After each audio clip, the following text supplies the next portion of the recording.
for the displaced people, for the long-suffering people of Mosul.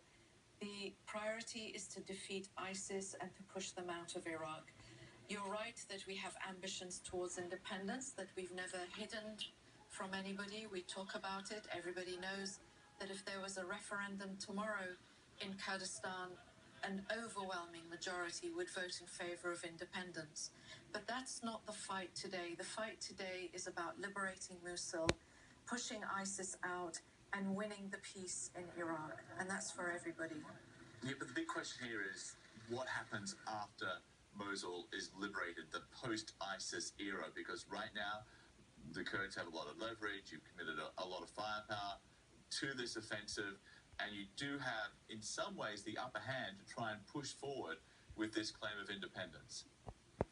Well, we have discussed the issue of self-determination with Baghdad. Recently, the Kurdistan Regional Government's Prime Minister met with Prime Minister Abadi, and then a few weeks later, President Barzani also went to Baghdad and met with Prime Minister Abadi. When the president was in Baghdad, they were, of course, discussing the Mosul operational plan, but they also touched on other issues. And self-determination has been put on the table. We want to discuss it with Baghdad. Baghdad is our most important partner in this effort, after all. And if we're going to talk about the future of Kurdistan, the future of Iraq, there needs to be dialogue. Dialogue leading to a federation, some kind of situation where the Kurds in northern Iraq end up with essentially their own state. Well, as I said, we've never hidden the fact that we want to be independent, but how do we achieve it and when do we achieve it? That is the question.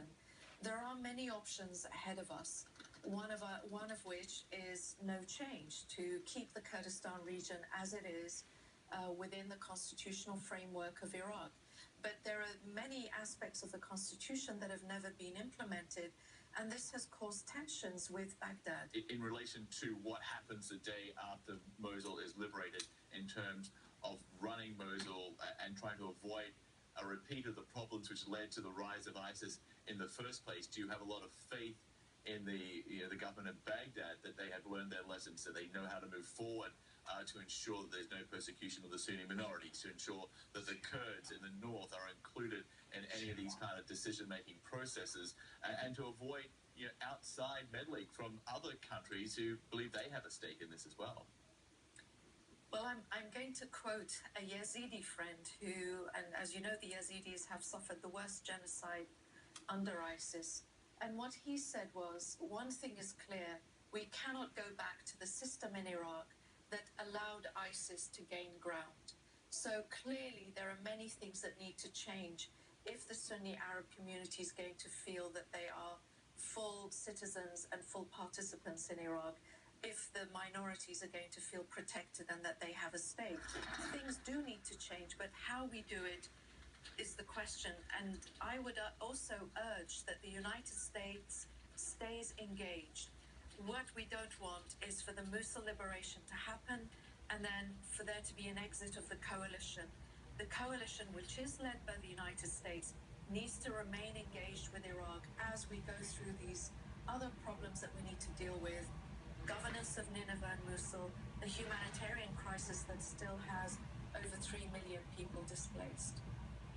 Okay, Bayan, we'll leave it there. But thank you so much, Bayan Sami Abdul Rahman, representative from the Kurdish Regional Government in Washington. Thank you. Pleasure.